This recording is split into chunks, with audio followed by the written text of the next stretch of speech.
Hello, Dr. Sharon Horne. Hello, Dr. Tania Israel. So great to see you. I'm so excited to see you. We met like probably this week or something 25 years ago, right? Right. I do. I still remember it. I remember we were at the college meet and greet. And I remember you look familiar. I've seen you at conferences, right? And then we were like, wow, we have a lot in common. And yeah. And that Yes. who And would so have we were at thought? the University of Memphis. We were both just starting out our careers. 25 years ago this month, like we got our PhDs. Wow. And I know. And so we've just been on this journey together because I was like, really? The University of Memphis hired two queer feminist counseling psychologists at the same time? At the That's same amazing. time, I know there's an alignment. I don't know. Yeah. Yeah. Yeah. I feel so fortunate that I've gotten to be on this whole journey of my career alongside you. It's just been delightful to have you as a colleague and friend. I I share this exact same sentiment, and I think about all those. Probably, I don't know where you'll find them or I'll find them, but we used to record observations, sometimes at APA, how's it going for you and what's going on, because then you changed institutions, and then I did eventually, and then but we were always coming together and being like, are you experiencing this? And we'd be like, yeah, what is that? And then we would have these opportunities to really talk about academic life and as LGBTQ researchers and women. Yeah. It's like, Exactly. And so now that it's been a quarter of a century, I thought, wow, this is a good opportunity for us to really think about our careers together and reflect back on these. Because not only are we, queer, but we also both do research yeah, on that focuses on LGBTQ communities. And so I was like, wow. And I thought this would be just a good time for us to catch up and to reflect and talk about that. I like that. Let's do it. Great. All right. Well, maybe you can start by describing what is your scholarship more specifically? Yeah. I mean, I think I have had a lot of different threads in LGBTQ research, and a lot of it's been shaped by students I've had or interests or where I'm living. Um, you know, it's surprising to me how many spirituality and religion articles I have on my Vita because of my time in Memphis, even though that wasn't my focus. But I think mostly it's been an intersection of anti or just LGBT policy and then LGBT mental health, like anti legislation, marriage bills, trans bills, that kind of thing. That's one major area, and then the other is very much transnational psychology, like LGBTQ concerns in different areas of the world and what's happening. And right now, that's largely focused on counseling, efficacy, and knowledge and skills working with LGBT people and also LGBT clients, understanding their experiences. So that's been kind of those two threads have really been my main focus. And you? So, mostly what I've done is focused on interventions to support LGBTQ individuals and communities. So, that's included a broad range of things, including what's most helpful in therapy. I did training for law enforcement on working with LGBTQ communities. And then my research team, we developed these interventions to reduce internalized stigma among LGBTQ folks. So, yeah, so like a variety of things, but all really focused on how do we best support LGBTQ folks. Yeah, yeah, definitely. That's Yeah, been yeah. the focus. And how do you think it's changed for you over time? Well, I've had these sort of very different phases of projects that I've been doing. So focused on therapy, but then I was doing community-based participatory research. And the thing that came up from the community was that was that their highest priority was freedom from harassment and violence. And learning that led to an opportunity to do this training with law enforcement.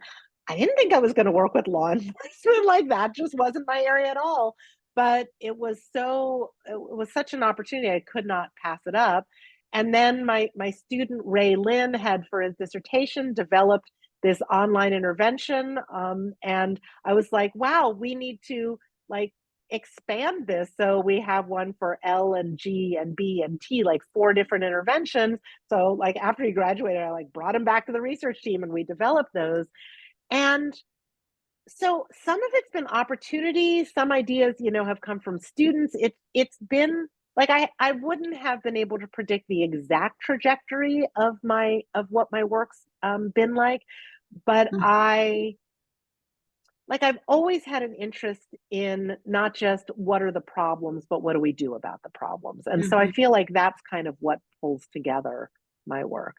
And Mm-hmm. how about you? Like you were saying, being at Memphis sort of influenced some of the work on spirituality and stuff. But I have to say, I definitely want to talk about your international work because I feel like it's Mm-hmm. something I have no experience in. And I know you were in the Peace Corps before, and so Mm-hmm. I feel like you are heartier than I am in terms of being able to be in really unfamiliar environments and Mm-hmm. that are not always such easy places to be. So could you talk about that some? Yeah, sure.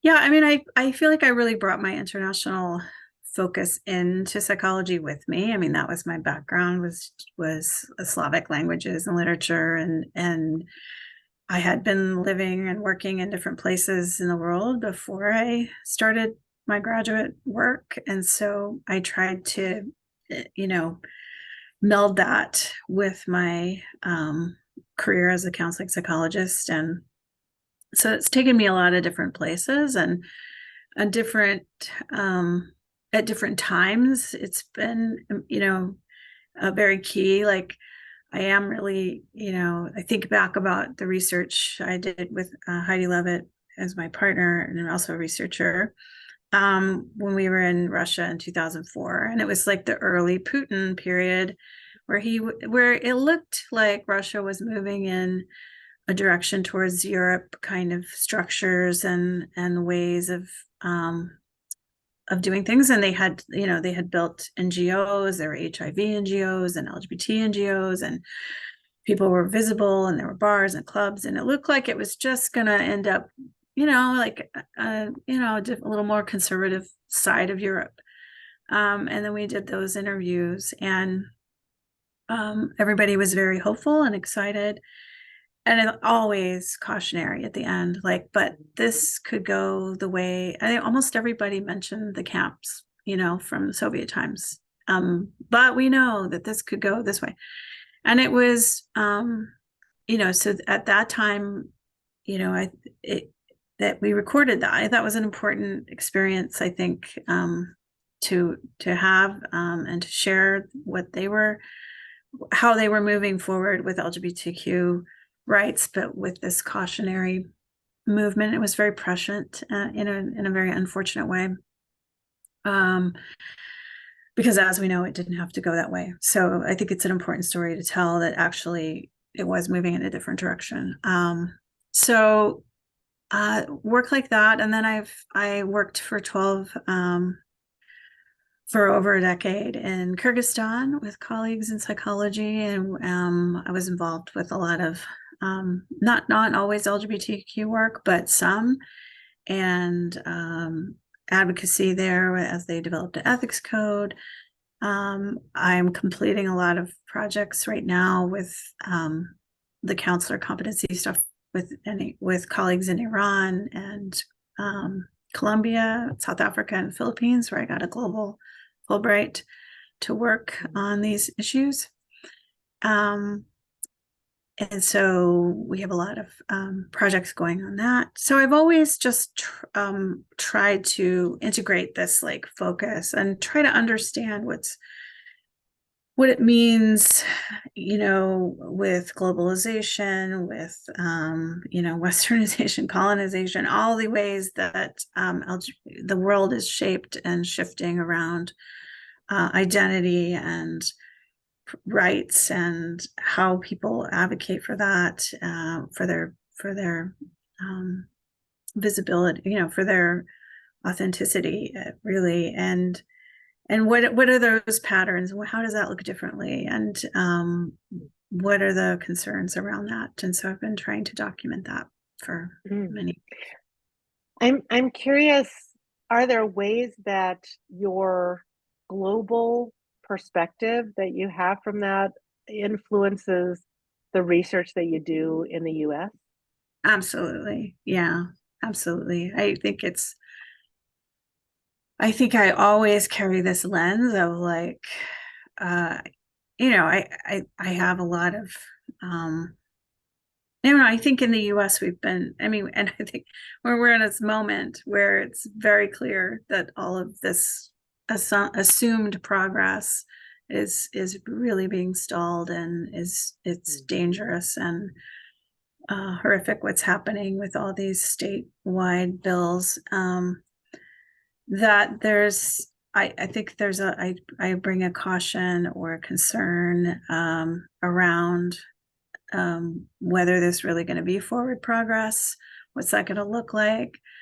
What are the costs for being more visible? In many places in the world, they're like, well, it was fine until, Western, like, the movies and TV and everything came in, and social media, and everybody knows there are gay people now and they can be exposed. And um, so anyway, I think that I always carry that with me, this like, what is our responsibility as, Western researchers? What is our role? What do local LGBTQ communities desire and want? What does that look like? Can we remove this, like, you know, um, Western ways of identifying and creating community? So, Mm. Wow, that's so important, I think, to have a more, I don't know, complex kind of and nuanced because, well, and this is something fascinating about doing this work specifically with LGBTQ community for the last 25 years. Things have changed so much, and not only in one direction, like, and I think that that's what you're talking about from a global perspective. You sort of get that things don't always just get more and more and more open and accepting. right. Yeah, it can really get shut down. Mm. And so, what did you realize as you've done all this intervention work? What are your keys to understanding change for Mm. LGBT folks? That's a great question. I would say I've got some takeaways from sort of each of these phases. Like when I was looking at therapy, the thing that I came away with was what's helpful for LGBTQ people in therapy is what's helpful for everyone in therapy. Like basic counseling skills and interventions, that's what people need. And actually, what's not helpful is when we go, oh my gosh, it's an LGBTQ person. I must do like a completely different thing and be like, have that at the forefront of my mind all the time. Like, that's Right. not what people need. People need empathy and people need validation. And, it's just all of, so that's, you know, those things might look a little bit different for LGBTQ people because that's the other thing is that um, LGBTQ people don't always know that their therapist is going to be supportive. Right. So, where therapists can demonstrate their openness and their acceptance is good. Um, and I think we need to do that in such a way that it's relationship building, not like I'm going to pull out all my credentials and say things that I know from the class that I took, And here's a but brochure to the support group. exactly. So it's all, it's what we know about therapy. The Yeah. relationship's the most important thing. So that's Yeah. true also there. That's what we're Um, finding in our interviews too. oh And yeah, yeah, I mean, because we're trying to understand what does it feel like to be in a safe space? What does it feel like to have that kind of relationship? And it's again, it's being listened to, not being dismissed. It's all the stuff we know. It's like the 70% relationship building that we need to keep yeah. working on. Yeah. It's the same thing with teaching and Yeah. advising and advocacy. It's just like the Yeah. relationship is crucial. So that was reinforced through that work that I did. The working with law enforcement was fascinating because I sort of always saw myself as like I'm working with the marginalized people, and then suddenly I'm working with the people who I'm like, oh my gosh, these are the people who have power. But I also realized they don't they feel their vulnerability so acutely, and I really got to have some greater insight about their perspective on that, and where I feel like I can be more on their side than I knew that I could. And okay, so here's something interesting that happened with the analysis of the data, because we had done these trainings and I did, a bunch of different things evaluating it. But one of the things is I had grad students in there like scribing everything that happened, like writing down all the stuff that happened during the trainings. And then we were analyzing it, and I was like, oh, you can see where, the people are resisting the training and all this stuff. And then my team, we were like, that's not the only thing that's happening. And we started to recognize ways in which there was also receptiveness to the training that we were providing. And we're like, okay, there's like, it's not, are police resistant to or receptive of diversity training, specifically around LGBT stuff? It's like, how are they in each one of those areas? And this is something important, I think, in the work, because the work that I was doing then was before the Black Lives Matter movement became more prominent, and was before there were so many public videos of police brutality, which is obviously something that like has to be dealt with. And when we did this survey of LGBT people about their experiences with law enforcement, and we were like, okay, well, tell us about an experience where you had a positive experience with law enforcement. Like, when did you have a negative experience, and what made it positive, what made it negative?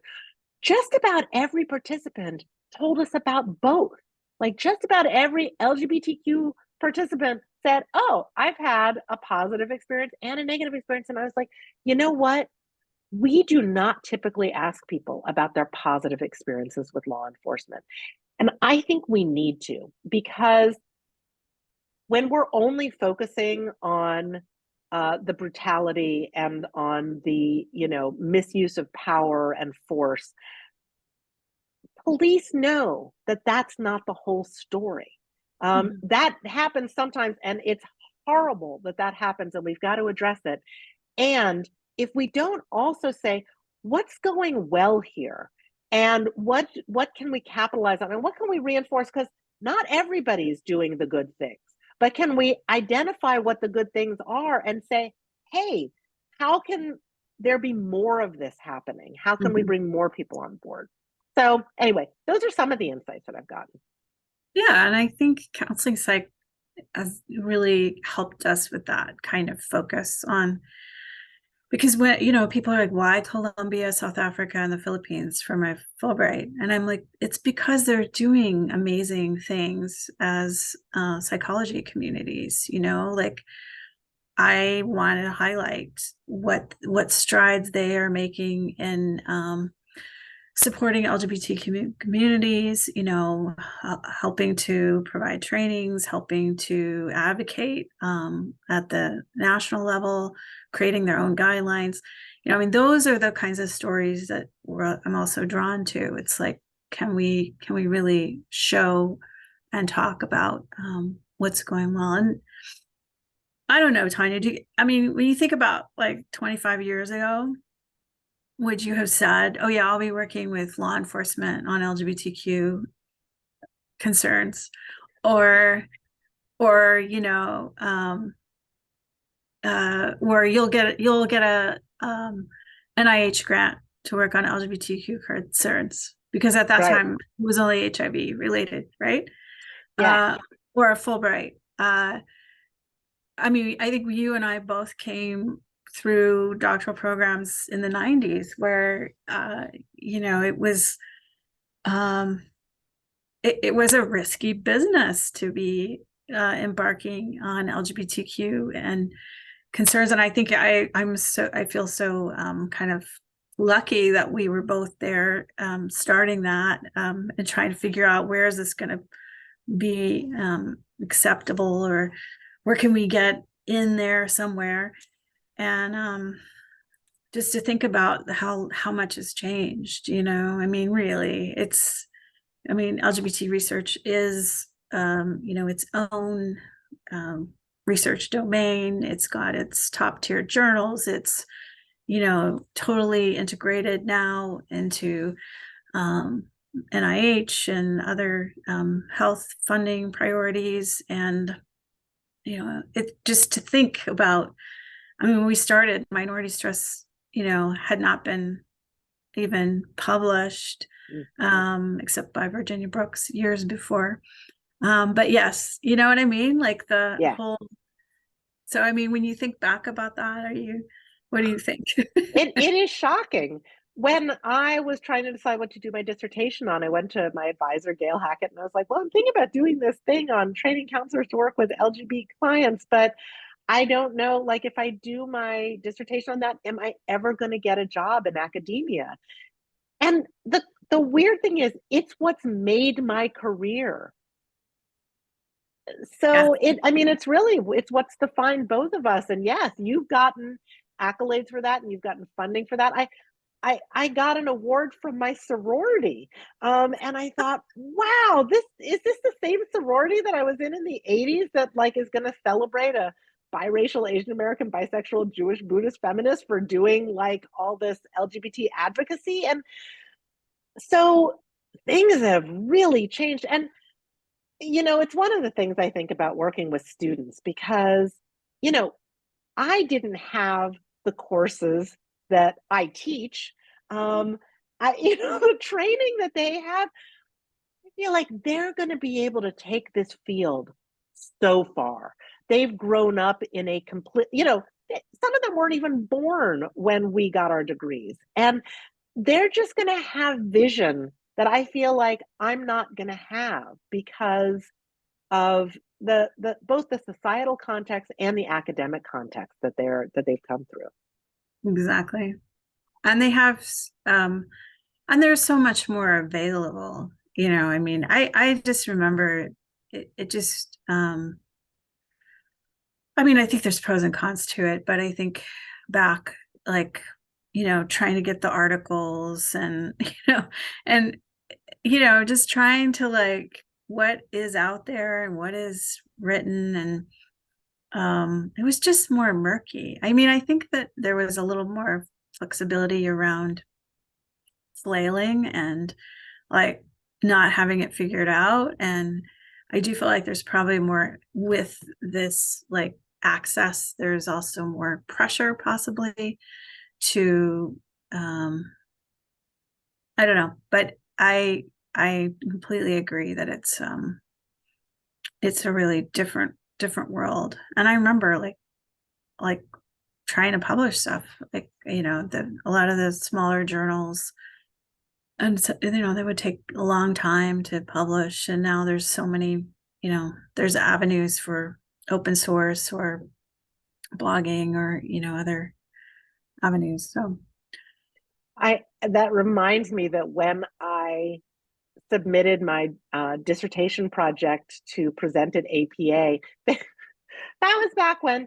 you would get back these little like strips of paper with like the comments from the reviewers on them. And so one of the reviewers was like, "Will, this project is obviously just the researcher's countertransference." And I was like, "Oh my gosh." Yeah, so basically saying like, you're too close to this research and and this 2 by 2 like highly controlled study that I had done that won 2 awards.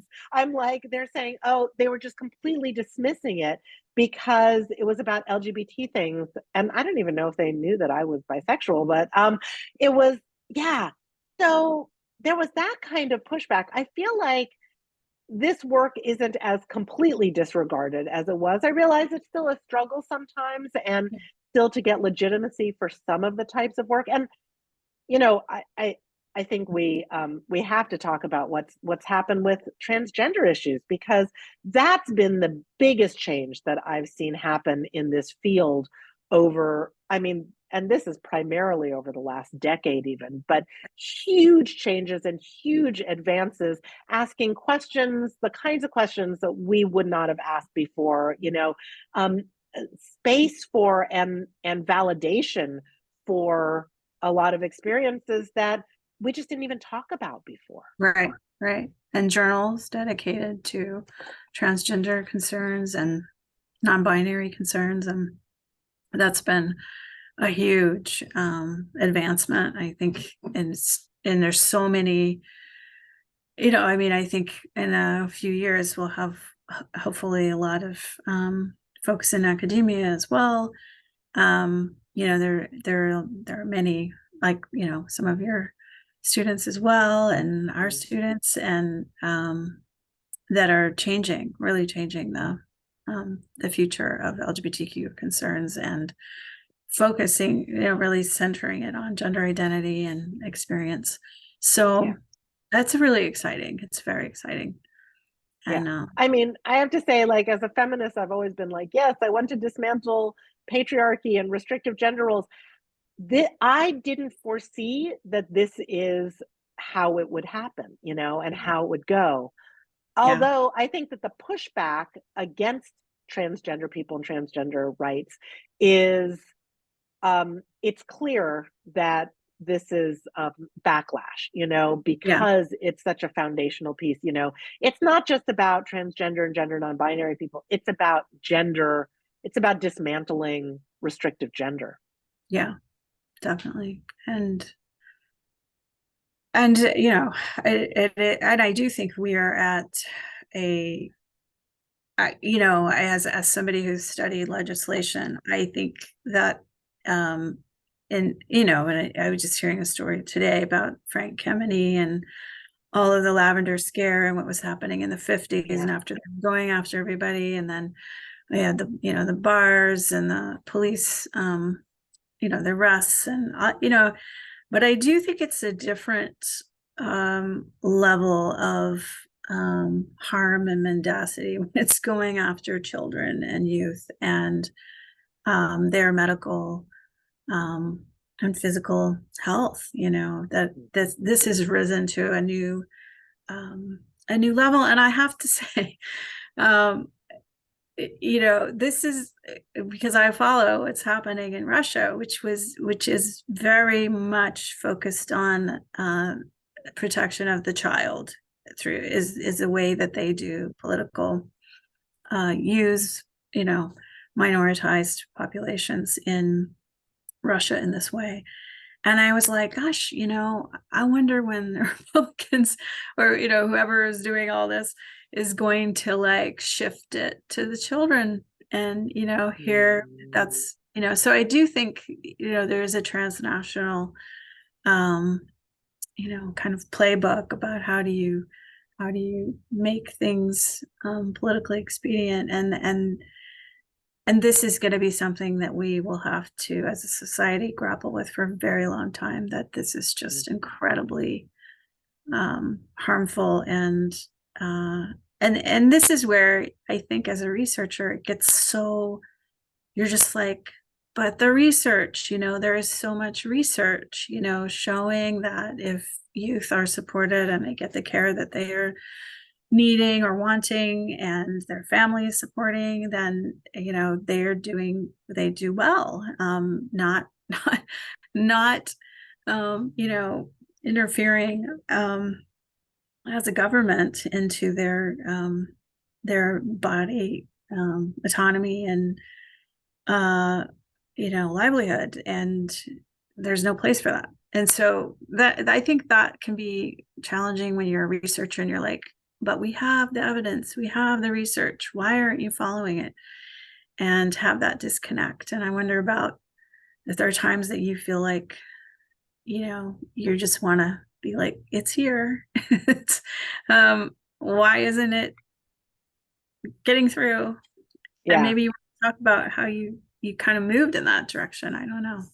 Yeah, and I want to get back and talk more about the advocacy stuff that you've done, but to your question, right, because then I took this like whole other turn with my work where I've been doing this work on bridging political divides and political polarization and also how do we make things better because that's my jam. Um, and what I can see, I think you're absolutely right that there's a focus on protecting children, protecting youth, and that actually both sides are saying that, like, what we're doing is we're protecting children.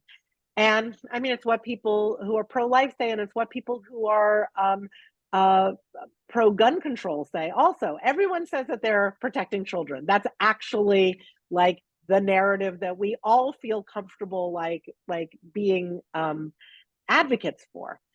There's a lot I feel like that would benefit from some more discussion. I mean, I also know that there's people on the left who are like, things have moved really fast and we haven't brought everyone along with us because we've also been like, one of the ways that we're protecting people is by not exposing them um, to messages that might question uh their identities and the directions that they're going with things, and at the same time we need to make space where we can have those conversations, where we can help people to understand, where people can express their doubts and their questions and we can actually talk about them, because I feel like we don't have that space. And especially like if we're cisgender and we're allies, I feel like we're the people who need to make those spaces where people can say, oh, but I'm not comfortable with that, or I don't know how to deal with pronouns, or whatever it is.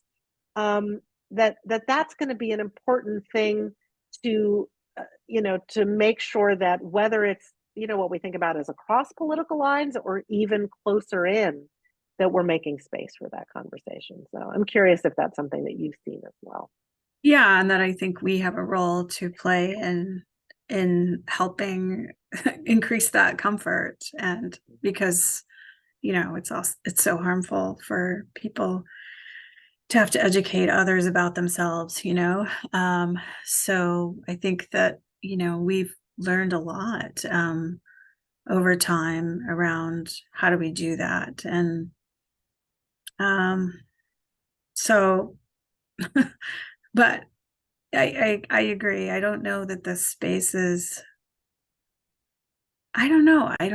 I mean, I feel concerned about how spaces have become, um, there's it's like you want to tamp down, the complexity, because it's like um a lot of the social media, I mean, I think it's it it just, anyway, I don't know what I'm saying, but that the place for dialogues, and we need more of that. And just being at APA, we had a whole panel or a whole discussion on spirituality and religion and LGBTQ, and that's complicated, right? And it was amazing how many people came because they wanted to talk about this. And I think that there just wasn't enough time. But I think that if there's space for that, and it creates and safe space for allies and co-conspirators to also take on that role of helping to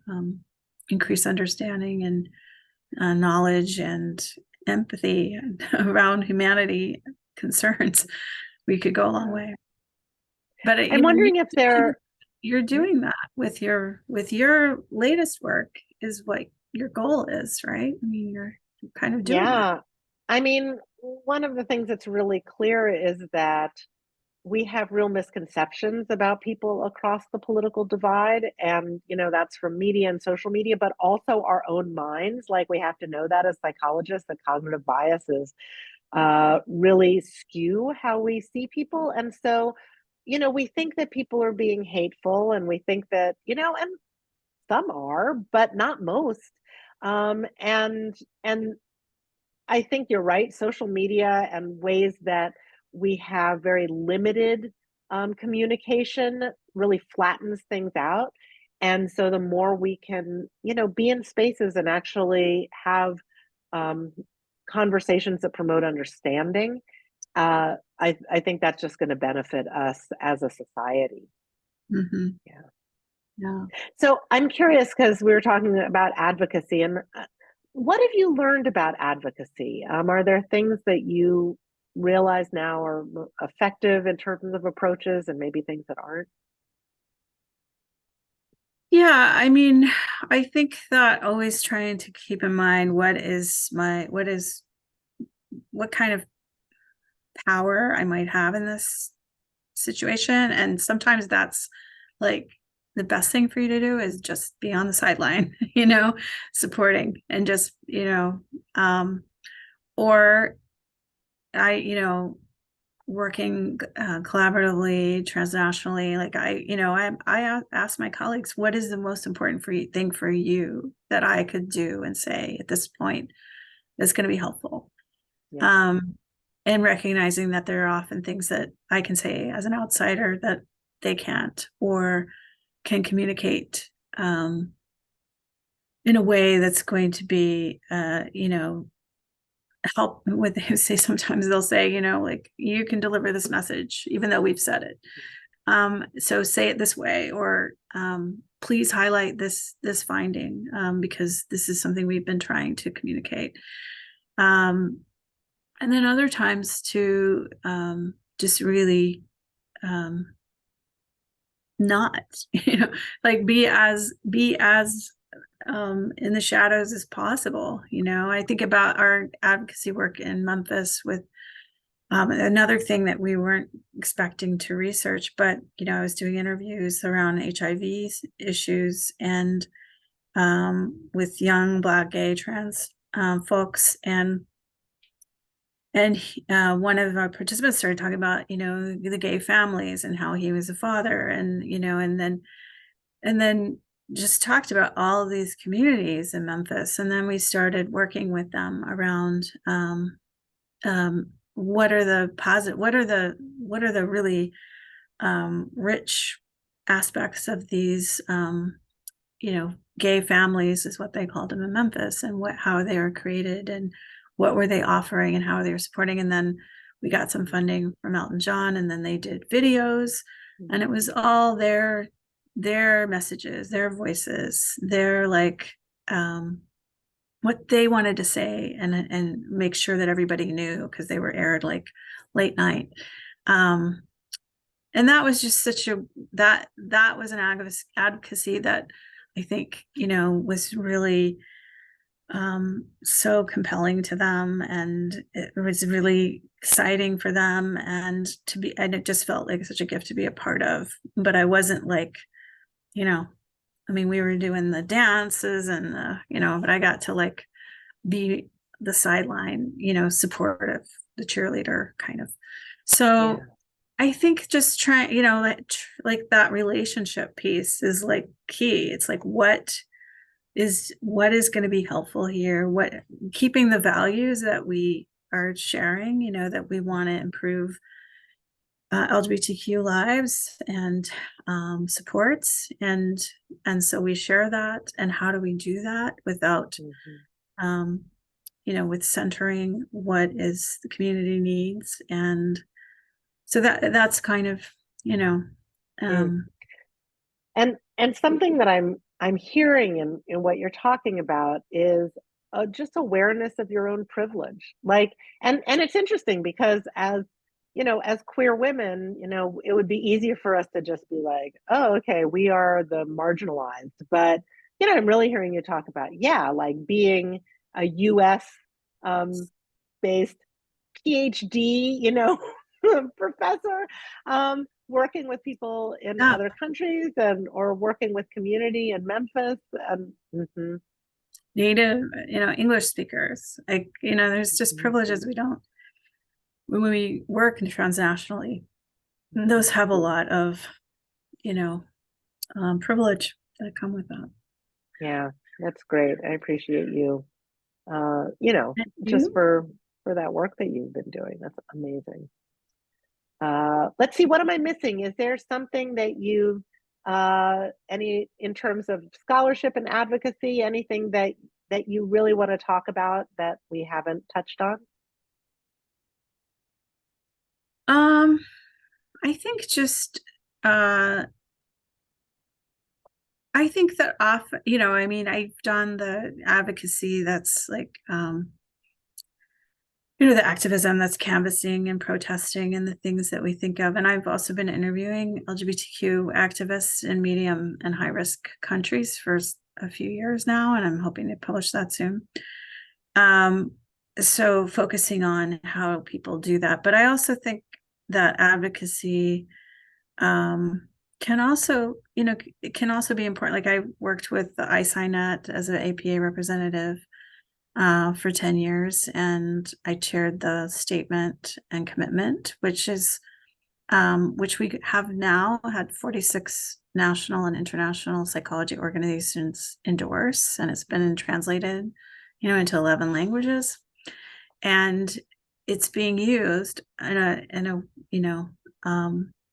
in different places. It's being used for advocacy at the government level, and that's and I often don't think about that sort of as activism, or but Mm, like the traditional, like I'm going to write that letter, I'm going to do this. mhm, But that was a really important process for me, because I think that was working with lots of different um, communities around how do we come together and endorse something like you know that's saying um, pretty progressive things for some of these countries that mhm. they got on board with. And so that's been an important thing that I think is hopefully going to continue to foster change. But I think just to think about, like, you know, I I think I also talk to my students about research, being a superpower. It's like sometimes that takes a long time for it to kick in, and you don't know if it's going to get, when we did the marriage amendment stuff, it didn't really at that time, but then other countries have cited it, or other, going through marriage amendment stuff, or, you just don't know when it might be, um, it might be advocacy. And so Mhm. so just, I guess, like, like I like to think about broadening, what that looks like, and the ways that there's so many ways to do that in psychology, which I think is really such a benefit to us. Oh yeah. Oh yeah. And Yeah, and a lot of the advocacy that I've been doing lately. So the one other thing that I'm like, oh, I didn't talk about bisexuality much. So that really became such a central focus of what I do, mostly because I wanted to improve my public speaking skills. And so I got this book out of the library about how to give a TED talk. And like halfway through the first chapter, I'm like, oh, I know what I would want to give a TED talk on. And so then I ended up being able to do TEDx UCLA, and I did this TED talk on bisexuality and beyond that over 100,000 people have watched. And I'm like, and so then I became, Tania Israel, international expert on bisexuality. And that opened up so many opportunities for me, to be able to connect with other people who have been doing work on bisexuality, like people who are doing more community advocacy kind of stuff and also legislative advocacy. So it brought me into, like, going to the first White House bisexual community policy briefing, and then connecting with all these folks. And then I started a bisexual discussion group in Santa Barbara. And then I started focusing more on my research on bisexuality. And I gave a talk at APA. And it just kind of snowballed. Like, it's that kind of thing where you're like, you never know where things, like, you go get a book out of the library you never know where you're going to go. and you just never know where it's going to go. So that has just opened up some amazing opportunities. And I'm doing a lot of work now with a sort of um, national coalition that's really working on federal advocacy for bisexual health, because as you know, bisexuals are a majority of the LGBT community and also have really significant health disparities. Um, so that's been great. And also then I dress in the bisexual colors, which is really fun, and I teach a class. And so I have to say it's that's something I didn't predict. I didn't know that that was going to happen, but it's been a delightful stumbling into. So needed. And you also didn't have that on your radar back when we started either, right? Yeah. Yeah, I was sort of I had started identifying as bisexual a little bit before that, but wasn't so public about it. And then, I wrote a piece that was published in a professional journal. And then, I came out very publicly if you read peer-reviewed journals. Yeah.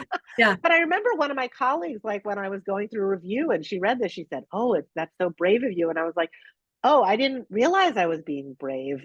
It didn't feel brave to me, but I also recognize, people say now, I'm sure they say this to you too. It's like, there were certainly people who came before us who laid the groundwork, for the work we've done. But we've actually laid the groundwork for a lot of people. People like, see that we did this work at a time when it was harder to do this. Yeah. Yeah. I think about all the students I had in the 2000s. Most of them were coming out, during that process. And, Mm. I say I had 2 marriages and 4 children out of my research team. But, it's like, that we were creating spaces also for people to pursue that, and often they were like, I don't know if I should be doing this, and that they, I've heard from several who said, but you showed that you could do it, and that you could be in a tenure track position and do it. Mm. Yeah. I love that. Sharon, thank you so much for sharing this time over the last quarter of a century No. with me, but also just this time to talk about it and reflect on it. Yeah, I'm sure that we'll be like, oh, I should have said this, because there's so much to reflect on, after. But it's so fun to have a chance to talk and think about um, the journey, because it's really mind blowing when you think about that. It's like 25 years. Indeed. I just have so much respect and so much love for you. Thank you. I have the same, and I just think the world of what you were doing and how you were really moving it into dialogue and beyond, really translationally, sharing what we know from psychology, and then helping to move difficult conversations and perspectives, and help shape that, because it's really critical at this time. And so I really admire all that you're doing, and it's inspiring to me. Oh, well, you inspire me and you make a huge difference in the whole big world. So You do thank too. you. Mm. Thank you.